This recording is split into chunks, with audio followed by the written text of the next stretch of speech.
తెలుగువారి number 1 choice Telugu matrimony. Shreya group పై action మొదలైంది. కర్నూలు జిల్లాలో ప్రజలను మోసం చేసిన Shreya infra marketing private limited కంపెనీపై ఏపీ ప్రభుత్వం కీలక నిర్ణయం తీసుకుంది. ఇప్పటికే ఈ సంస్థ మోసంపై సిఐడి విచారణ కొనసాగుతోంది. తాజాగా ఆస్తుల జప్తునకు ప్రభుత్వం ఆదేశించింది. 2023లో కర్నూలు బిర్లా కాంపౌండ్లో Shreya infra marketing private limited ఏర్పాటైంది. తమ సంస్థలో పెట్టుబడులు పెడితే ఏడాది తిరగకుండానే రెట్టింపు మొత్తం ఇస్తామని ఆశ చెప్పింది. కర్నూలులోనే కాకుండా దేశంలో అనేక చోట్ల బ్రాంచీలు ఉన్నాయని చెప్పుకొచ్చింది. జనాన్ని నమ్మించడానికి జూపాడు బంగ్లా మండలం పారుమంచాలలో 55 ఎకరాల భూమిని కొనుగోలు చేసింది.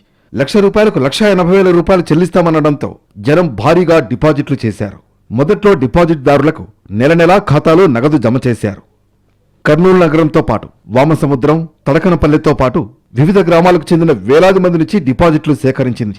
డిపాజిట్ చేసిన వారంతా పేదలు, మధ్యతరగతి వాసులు.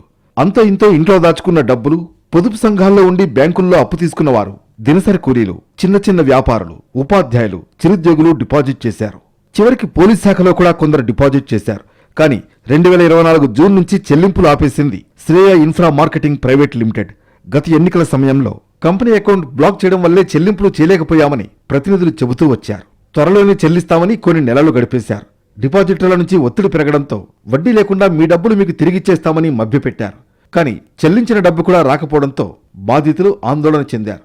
చివరకు కర్నూలుకు చెందిన సుబ్బారెడ్డి గత ఏడాది నవంబర్ 22న కర్నూలు 3 టౌన్లో ఫిర్యాదు చేశారు. 3 టౌన్ పిఎస్లో కేసు నమోదైంది. ఆ తర్వాత కేసు సిఐడికి బదిలీ అయింది.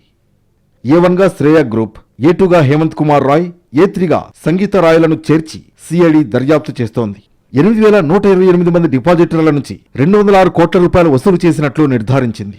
మోసం చేసిన సొమ్ముతో పలు ప్రాంతాల్లో విలువైన ఆస్తులు కొనుగోలు చేసినట్లు గుర్తించింది.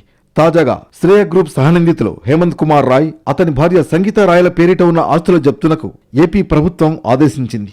జూపాడు బంగ్లా మండలం పారుమంచాలలోని 51.55 ఎకరాల భూమి జప్తు చేసేందుకు అనుమతిచ్చింది.